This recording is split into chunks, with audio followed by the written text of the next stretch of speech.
What is up, Rad Potential YouTube? Welcome to the interior of a 1993 RX-7 that is mostly stock. If you've been following the build series on this, we just put a fresh set of turbos on it. It's got a couple emissions things deleted. It's still on a stock ECU, which is, I think, not exactly the most reliable setup for this, but we're going to give this thing a good test drive. We're going to go see how it runs, and then we're going to go through all the cool features on the 1993 FD. When you have a stock one that hasn't been taken apart a bunch of times, which this one's been put back together, but maintains a lot of the really cool functions of a stock FD. So let's go for a drive.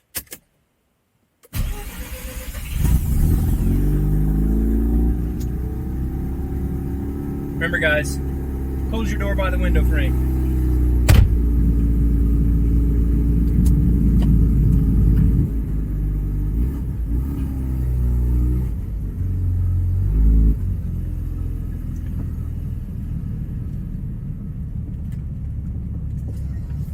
Alright guys, we were driving on the road. I figured this would be how this would go.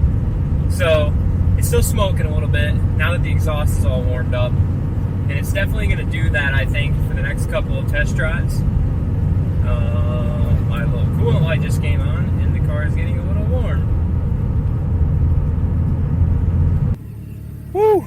Okay guys, I was in a hurry to obviously address the fact that the car was getting a little bit warm, not holding a temperature. Definitely an air bubble somewhere in there, but I wasn't able to get bled out in the shop. Now, one thing in my head with how this works, these underdrive pulleys, that water pump probably wasn't flowing that much at idle to be able to push that thermostat open if the car wasn't getting that hot. So, especially just with it running for 10 to 20 minutes at a time in my shop. So, glad we caught the bubble. The camera was actually mounted under the mirror the whole time, so I was just fixing this. I got my big towel out. You never want to open or vent or whatever a coolant system like with nothing around. It's really hot, so don't just like be very careful if you do. So we bled off the air, we got it topped back up, holding the temp right now. Everything's good, and we're back at the house. So we're ready to go for another test drive here in a little bit. So I'm gonna try to beat this rain, and we'll let this thing idle for about 5 or 10 minutes real quick, and then we're gonna jump in this thing, test drive number 2, and make sure this is good, because it's gotta be good. The smoke has largely cleared up, so, and it's actually sitting here idling really nicely. So it probably could have been also a combination that the coolant temperature sensor might have just been seeing air, and then once it like settled into its thing, it didn't idle smooth. It's idling really smooth right now, or it had maybe some bad gas in it, or you never know what it was causing that weird rich thing. So anyways, it's sitting here purring right along. We're gonna let it make sure it doesn't overheat again, and then we'll go. The other thing is the fans aren't coming on, or they didn't come on. So I'm curious if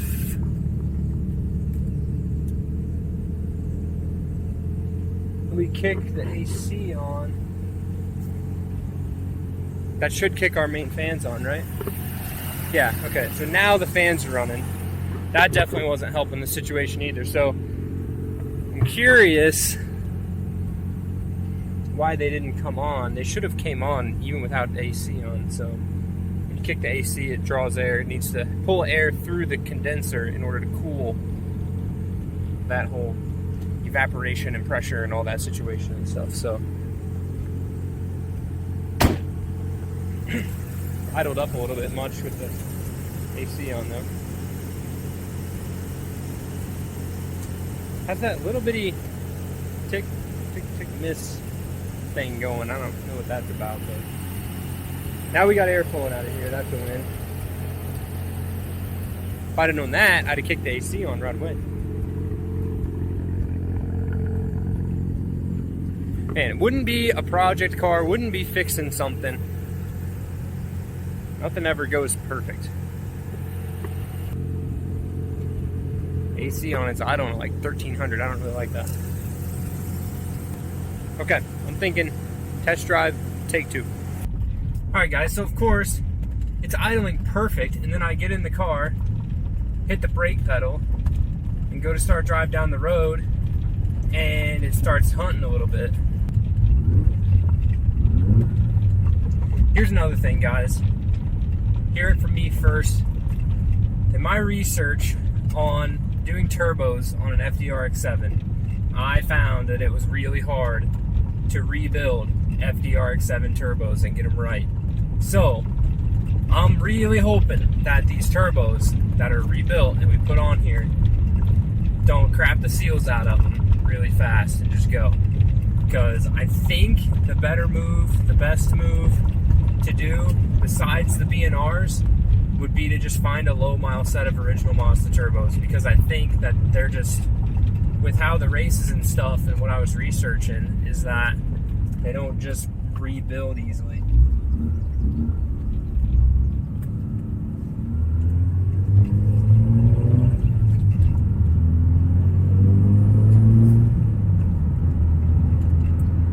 Now we're rolling it. Man, this car is so quiet. It's just so smooth. It just drives super nice.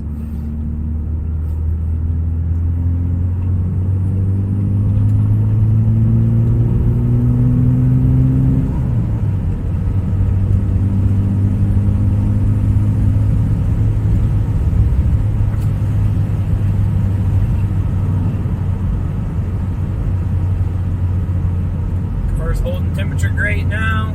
Got that air bubble bled out of it.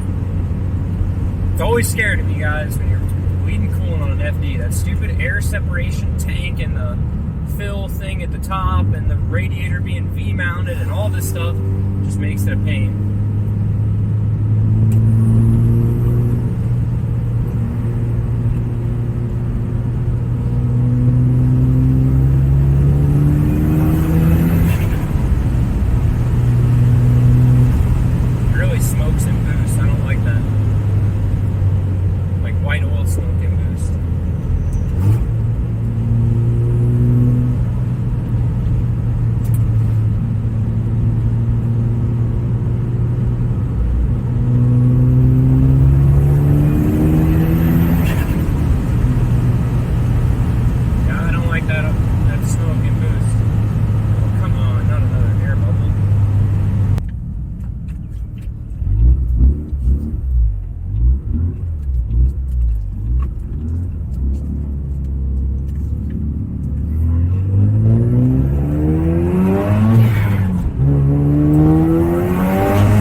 Smoke's pretty good in boost, guys.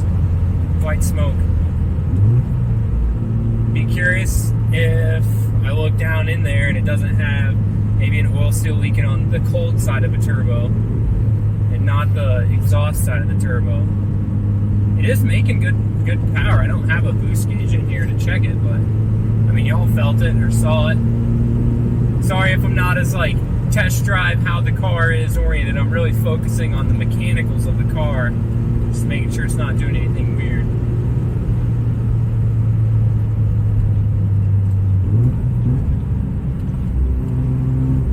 So hear that little, that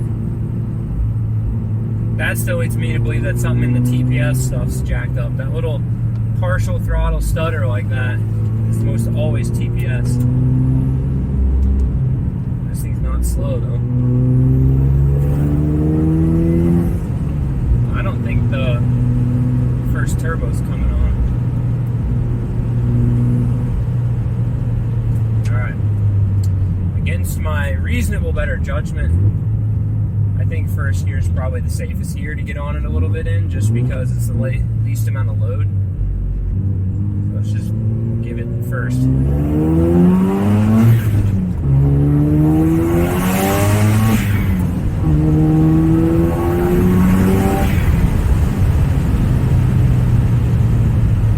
That's not bad. The smoke's clearing up.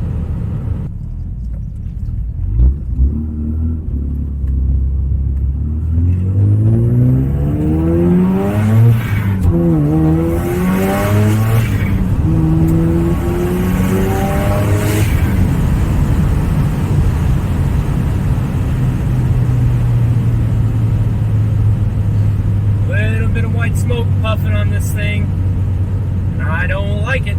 I don't like it.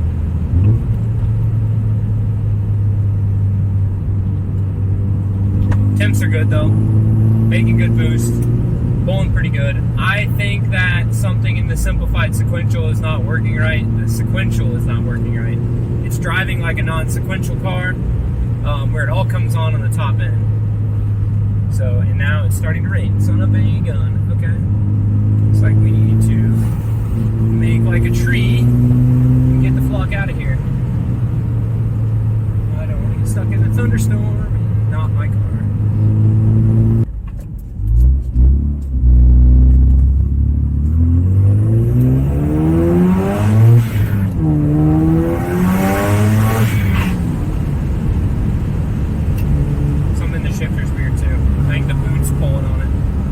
Smoke's cleared up though. I'm happy for that. Dang, this thing is a dog though. It has no mid-range. These cars should be all spool with the stock turbos.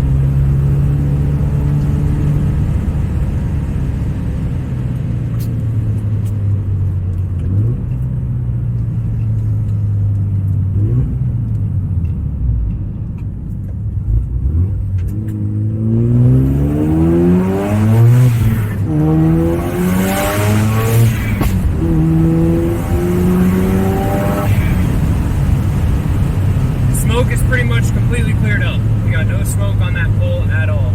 A little bit of haze, but it could just be fuel. I think we're gonna call it because it's raining. But I am really happy with how it's pulling as far as like consistency, right? One of the big things is you don't want it to be like one time you hit the throttle and the sequential comes on, and the other time it doesn't. If it's consistently working like this, then that's what we establish as a baseline normal. And then we can try to improve it from there. Once you start getting erratic and erroneous things happening, it's really hard to start chasing stuff down. So here how it's like, and then it goes, that's definitely TPS. So I need to see what's happening with the TPS. We definitely have some more throttle body tuning stuff to go to, but I'll be happy to let the owner of the car know, like, hey, it's running good. The smoke's cleared up. Make sure we don't have any oil leaks when we get up here. That's a big thing we got to check. No leaks. And coolant system's bled all good now that we found that air bubble in there. And I'm happy. I'm happy about it. You know? So as much as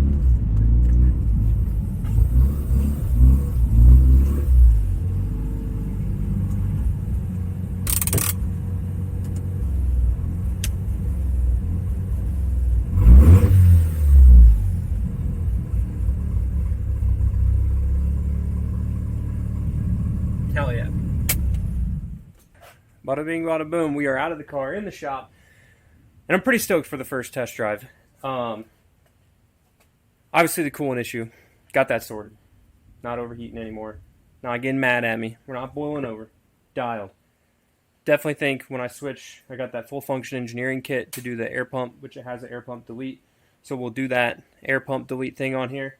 And then put the stock pulleys back on. That's going to make that water pump way more effective at its lower RPM level, right? Because this pulley slows the pump down, which then makes it more effective at a higher RPM, right? So the water pump's not churning as fast at higher RPM, but it also slows it down for the slow RPM stuff. So not as much coolant flow at low RPM. Like my RX8, the heater doesn't work very good if you're just idling.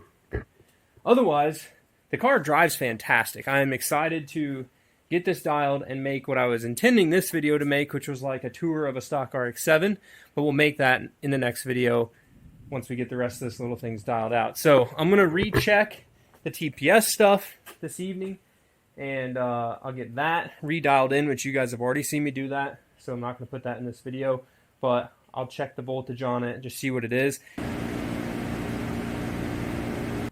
We've got a verdict. It does change when it's warm. That voltage was 1.12 volts, not 1.02 volts. So the voltage did go up. You did hear right there the fans kicked on. I'll make sure I left that in.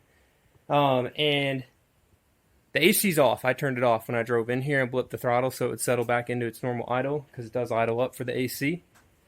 And yeah, so we need to reset the TPS, which would be causing that little bit of a hunt that we had. And that dials that in. Look, kidneys, we're doing things right, figuring stuff out. The kidneys thing is an inside joke. You wouldn't know. Anyways, just habit between some of my high school buddies and I. Anyways, so what do we have to do next? That'll get done before the next video. I'll make sure to include it in and show it in that video too. I gotta wait for the full function engineering kit to come in to change the pulleys. I'll adjust the TPS, and this thing should be good to go. I am, after talking with all of my FD knowledge people and reaching out to the people that I know in the world, Ernie, other people that have FDs that are different setups, and ask them like, hey, do you run an air pump? Are you stock ECU? Do you have this, this, and this? And how does the car idle? And all these other things. And I got a mixed bag of answers. But one thing that did occur a couple times is the guys that said when they were stock ECU, no air pump, they did have a little bit of a rich, a little bit of a just inconsistent idle, which is then eventually what pushed them to change to an aftermarket ECU. Power FC, whichever it was, so that way they could correct that with the air pump delete. So I am going to talk with the owner of this car about that and make sure he drives it and let him know like, hey, this is where the car is good, reliable, working as it sits right now. I'll test drive it again, make sure everything's right. But if it's operating consistently like this and that meets his needs for the car, because this is not a track car, this is just a showroom car, have it at a Mazda dealership car, then we don't need to be spend a bunch of money on an aftermarket ECU just to clean up an idle, right? We're not looking for any of the performance benefits of that ECU. So with that, guys, I'm amped we test drove the car. I would call it a good success. We learned a few things. Definitely learned a bunch of stuff about setting up a stock ECU on this car and just troubleshooting things. At least I did, having to learn that so I can present it to you. And I'm super stoked to have the opportunity to work on this car. One of the things that, you can see here, and if you reach out to me about me wanting to work on your car, largely as a shop, as a whomever, you get to pick your customers, right? You get to tell people yes or no. So I try to pick cars that I can work on that aren't mine. It saves me a little bit of money not having to build my own car, but pick cars that I can work on to help teach you guys about the issues that car is having. So there's not a lot of information about doing the turbos and setting all that stuff up out on the internet, and I hadn't really learned that yet.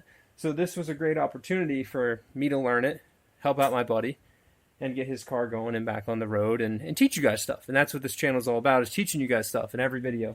Not trying to be a vlogger, not trying to be, just, hey, look, I put new wheels on my car, check it out kind of videos. I really want you guys to learn stuff.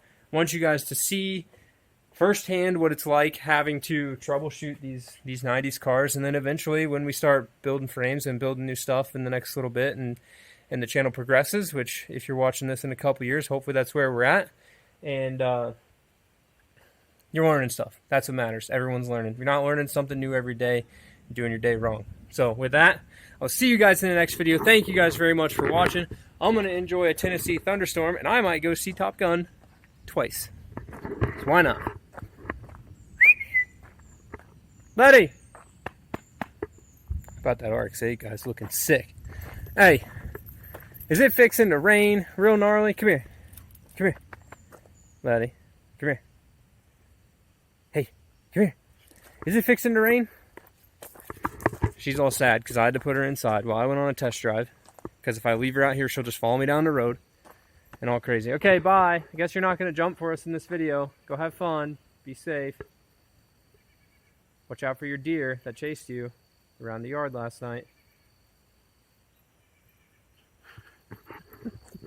Peace, guys.